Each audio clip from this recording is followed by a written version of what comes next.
আপনারা দেখছেন এক টুকরো পৃথিবীর খবর নিউজ বাংলা। আপনাদের কথা নিউজ বাংলার খবর।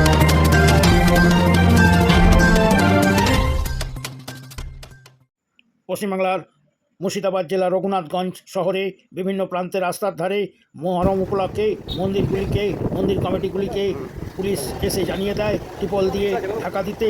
হঠাৎ এই ধরনের আদেশ এবং আইন শৃঙ্খলার কারণে মন্দির কমিটিগুলি টিপল দিয়ে ঢাকা দেয় পুলিশের সৌজন্যে এবং আইন শৃঙ্খলা রক্ষা করার জন্য বলে জানা গেছে এক টুকরো সূত্রে। দেখুন কিছু ভিডিও ক্লিপ এবং কিছু ছবি, এক টুকরো সূত্রের খবর। সঙ্গে থাকুন সবাই, এগিয়ে থাকুন নির্ভীকভাবে। ধন্যবাদ সবাইকে। News reporter Shankar, south Bengal থেকে।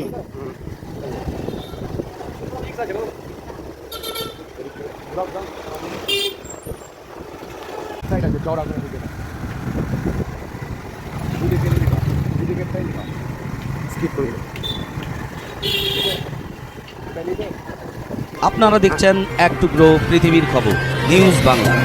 আপনাদের কথা নিউজ বাংলার খবর।